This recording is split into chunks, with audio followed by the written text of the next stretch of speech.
मुनिराज खरबूजे पर आसक्त हो गए। किस पर बोलो? उसी खरबूजे में कीड़ा बन गए अगले भाव में।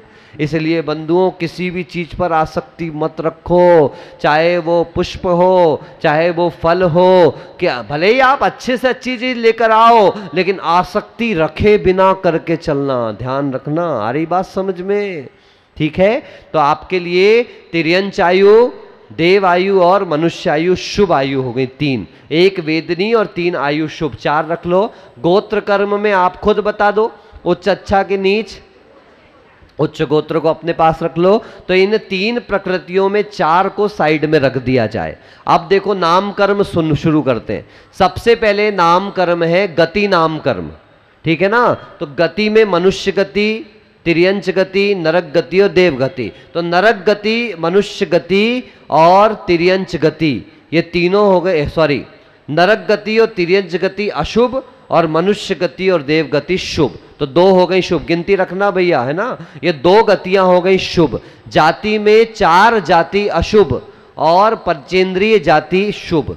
1 इंद्री, 2 इंद्री, 3 इंद्री, 4 इंद्री अशुभ होंगी और पंचेंद्रिय जाति होगी शुभ। तो 1 जोड़ लो जाति, 1 जाति शुभ। शरीर 5 के 5 शुभ माने जाते हैं, औदारिक, वैक्रियक, आहारक, तेजस और कारमाण, ये 5 शुभ माने जाते हैं। तो 1 2 3 4 5, ठीक है।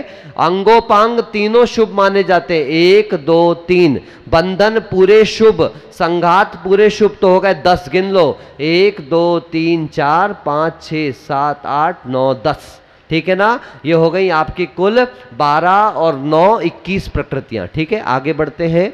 बंधन, संघात के बाद निर्माण, निर्माण को भी शुभ मानकर चलना, ठीक है। तो 22 प्रकृतियां हो गई। उसके बाद आप गिनिए फिर बंधन, संघात, संस्थान, 6 प्रकार के संस्थान में 1 संस्थान शुभ है और 5 संस्थान अशुभ है, ठीक है ना। सम चतुरस्र संस्थान शुभ है और बाकी के सारे 5 क्या है? अशुभ हैं। सहनन में मात्र 1 सहनन को शुभ कहा और 5 सहनन को पाप प्रकृति कहा गया है। तो 1 संस्थान और 1 सहनन हो गया आपके लिए, 1 और 1 2 हो गए, 22 और 2 24। आगे बढ़ते हैं। स्पर्श रस गंध वर्ण, बोलिए। ये 20 पाप भी हैं और पुण्य भी हैं। क्यों? किसी को मीठा अच्छा लगता है, किसी को बुरा लगता है, किसी को ठंडा अच्छा लगता है, किसी को गर्म, इसलिए पुण्य प्रकृतियां भी पाप भी, तो दोनों में जोड़ेंगी। तो 24 और 20 जोड़ लो, कितनी हो गई? 44, 44। आगे बढ़िए। फिर आ गया आनुपूर्वी। तो जैसे गति गिनी थी वैसे आनुपूर्वी में नरक गत्यानुपूर्वी और बोलिए तिर्यंच गत्यानुपूर्वी अशुभ हो गई। तो 44 में 2 जोड़ दिए तो 46 हो गई। आनुपूर्वी के बाद अगुरु लघु, उपघात, परघात, आतप, उद्योत और उच्छ्वास, इनमें से एक उपघात प्रकृति जो है, जो खुद का घात करने वाली है, वो अशुभ है और बाकी सारी शुभ है। तो अगुरु लघु, उपघात, अगुरु लघु, परघात, आतप, उद्योत और उच्छ्वास, ये 5 प्रकृतियां शुभ हो गई। गिन लीजिए, 46 और 5 कितनी हो गई? 51, 51 प्रकृति। एक और पीछे से उठा के ले आओ, तीर्थंकर अकेली है ना, यहां ले आओ। तो तीर्थंकर प्रकृति आपकी शुभ हो गई। तो 51 और 1 कितनी हो गई? 52, ठीक है, पक्का हो गया ये। अब आगे बढ़ते हैं और देखिए आप, अब प्रत्येक शरीर अगुरु लघु, उपघात, परघात, आतप, उद्योत और उच्छ्वास, ठीक है ना। तो ये कुल कितनी प्रकृतियां हो गई आपकी? 52, 52, ठीक है ना। करेक्ट है आपका। गलती कोई गलती कर? 10 कौन सी? सेत्राणी वाली 10 गिनी आप। प्रत्येक शरीर त्रस, सुभग, सुस्वर, शुभ, सूक्ष्म का उल्टा करो बादर, फिर पर्याप्ति, आदेय, स्थिर और यश कीर्ति, ये 10 प्रकृतियां पुण्य होती हैं और 10 प्रकृतियां पाप। तो आपकी 52 में 10 जोड़ लो, कितनी हो गई? 62 प्रकृतियां हो गई। हो गई कि नहीं हो गई?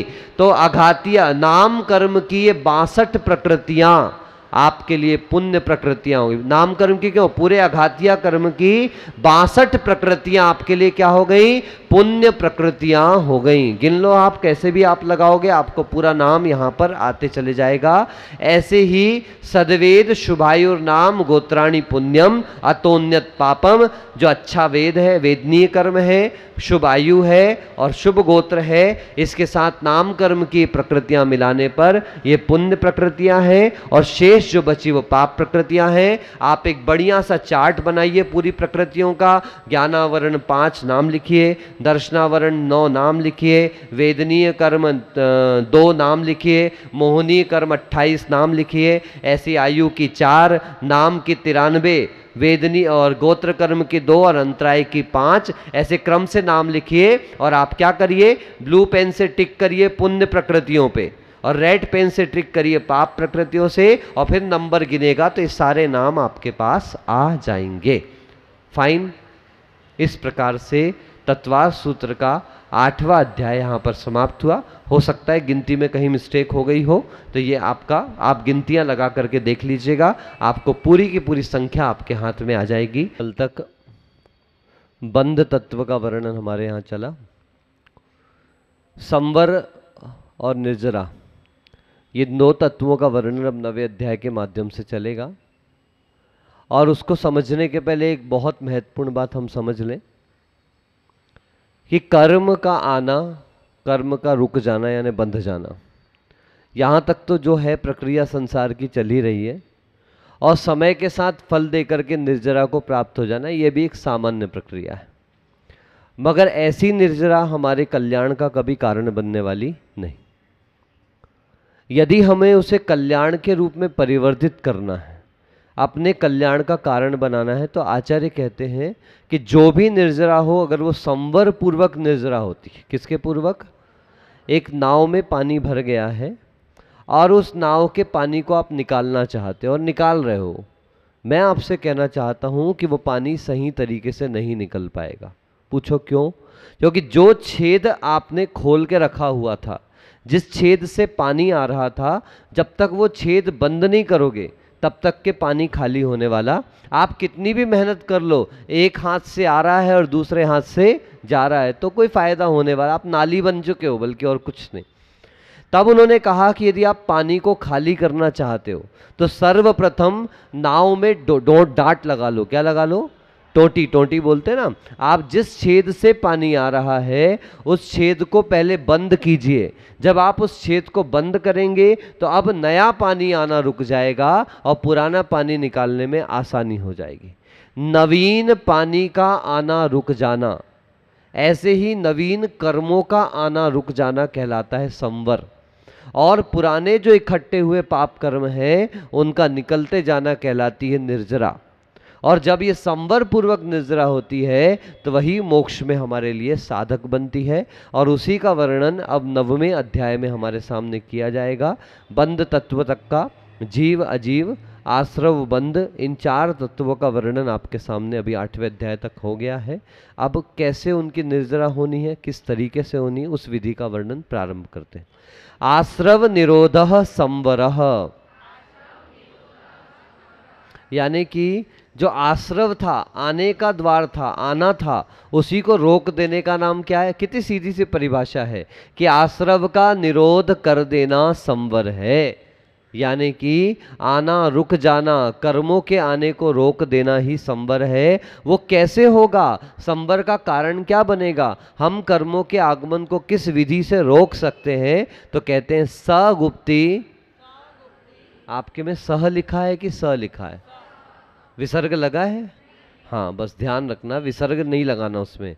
विसर्ग है मगर गुप्ती के ग के कारण उसका लोप हुआ है। यहाँ पर उन्होंने हमारी पुस्तक में विसर्ग लगा दिया है। स गुप्ती समिति धर्मानुप्रेक्षा परीशः जय, परीशः जय चारित्रैः।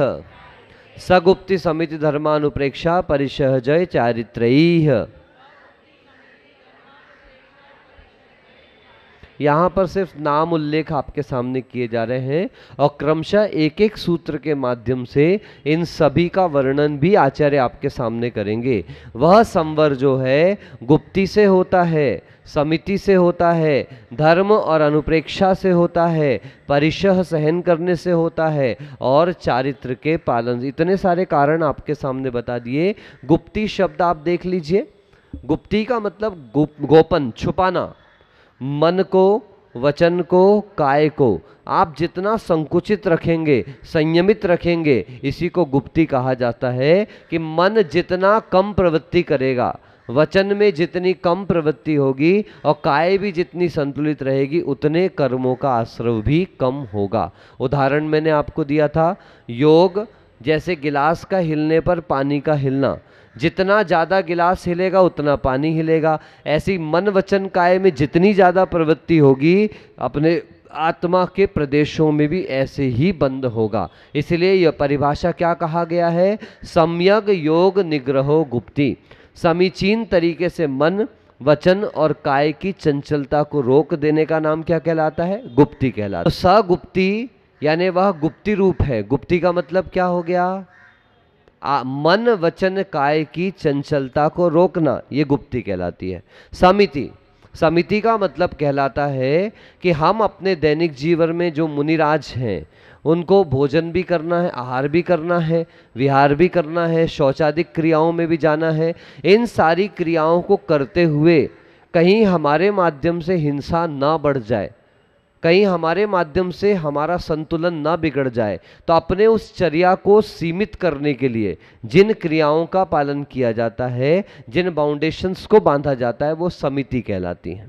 वो समितियां 5 प्रकार की अभी आगे आपको बताएंगे। एरिया समिति, भाषा, ईष्णा, आदान निक्षेपण और व्युत्सर्ग समिति। फिर धर्म, तो 10 प्रकार का जो धर्म है, क्षमा, मार्दव, आर्जव, शौच, सत्य, संयम, तप, त्याग, आकिंचन और ब्रह्मचर्य। अभी धर्म का परिभाषा ये समझ लीजिए, धरति इति धर्मः। बोलिए। जो हमें नीचे स्थान से उठाकर कहाँ रख दे? ऊपर के स्थान पर रख दे। जो हमें संसार के दुखों से उठाकर श्रेष्ठ स्थान तक पहुंचा दे, उसे क्या कहा जाता है? धर्म कहा जाता है। अनुप्रेक्षा, मुहुर मुहुर चिंतनम इति अनुप्रेक्षा। बार बार चिंतन करना, इसे क्या कहा जाता है? अनुप्रेक्षा कहा जाता है। किसका चिंतन करना? संसार, शरीर और भोगों की नश्वरता का चिंतन करना, यह अनुप्रेक्षा कहलाती है। परिशह, परि असमन्ता संयते इति परिशह। सब तरफ से आने वाली बाधाओं को जो समता के साथ सहन किया जाता है, वह परिशह कहलाती है। लोगों ने परिशह शब्द का अर्थ क्या लगा लिया? दुख, जबकि परिशह शब्द का अर्थ सहन करने के अर्थ में है। 22 प्रकार की चीजें जो सहन करने के योग्य हैं। अभी तक आप लोगों ने क्या समझा? मच्छर काट रहा है, ये परिशह नहीं, ये तकलीफ है और इसको सहन करना परिशह है। देख लीजिए, उपसर्ग लगाया, परि प्लस सह, सहन करना। चारों ओर से आने वाली बाधाओं को समीचीन यानी समता के साथ सहन करना, यह परिशह कहलाता है। परिशह जय। और अंतिम आया चारित्रयी, यानी चारित्र भी। कर्मों के कारणभूत जो बाह्य और अभ्यंतर क्रियाएं थी, उन क्रियाओं को रोकना, उसका संतुलन बनाना, यह चारित्र कहलाता है। आगे एक एक करके इनका लक्षण आपके सामने कहेंगे। तपसा निर्जरा च, क्या कहा गया? कि ये जो आपने अभी ये जो कारण बता दिए हैं, तो उन कारणों के अलावा तप भी निर्जरा का कारण है। बोलिए।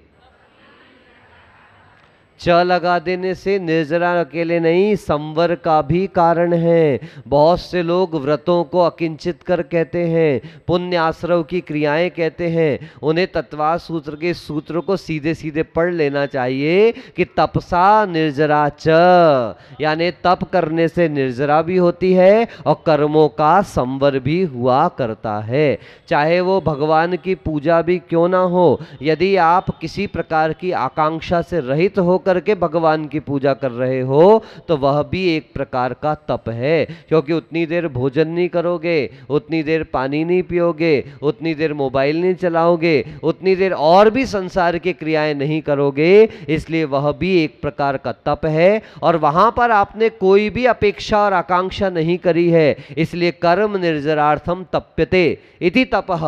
कर्म निर्जरा के लिए जो भी क्रिया की जाती है वह तप कहलाती है। आप पूजन क्यों करते हो, ये धारणा आपकी पक्की होना चाहिए। हम भगवान की पूजा पुण्य आश्रव के लिए नहीं करते। एक छोटी सी बात का जवाब देना, आप कपड़े धोते हो तो मैल के लिए धोते हो या सफेदी के लिए धोते हो?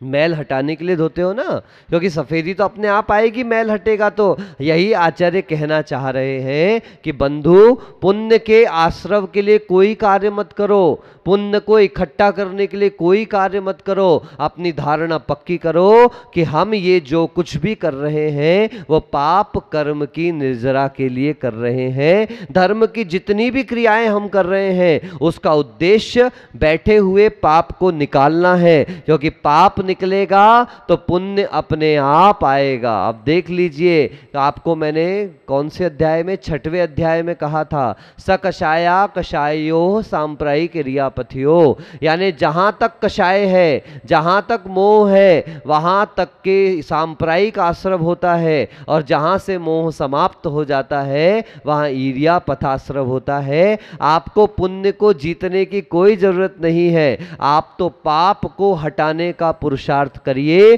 पुण्य तो अपनी ध्यान के माध्यम से, अपनी साधना के माध्यम से जब कषाय का नाश हो जाएगा तो पुण्य आश्रव ईर्या पथिक बन जाएगा। साता वेदनी कर्म आएगा और फल देकर तुरंत चला जाएगा, वो रुकने वाला नहीं है। क्योंकि रुकने के लिए जो आपने डब्बा बना के रखा था कषायों का, वो 10वें गुण स्थान में समाप्त हो गया। अब रुकने की कोई व्यवस्था कर्म की नहीं बचेगी। सम्यक योग निग्रहो गुप्ति ही, क्या कहा देखो, सीधी परिभाषा, समीचीन रूप से योगों का निग्रह करना गुप्ती कहलाती है।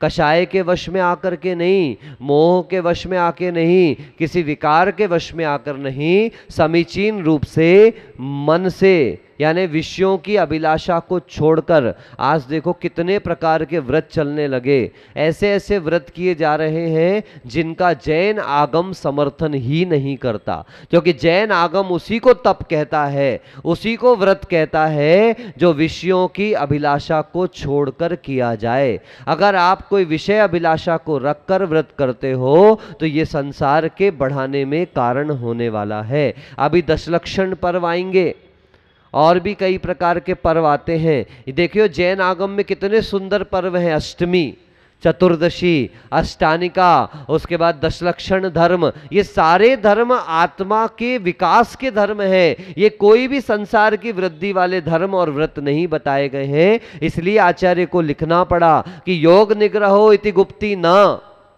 सम्यक योग निग्रहो गुप्ति, यानी मन का योग भी समीचीन हो, वचन योग भी समीचीन हो और काय योग भी समीचीन हो, और ऐसे समीचीन परिणामों के साथ इन योगों को संतुलित करना, इसका नाम क्या कहलाता है? गुप्ति कहलाता है।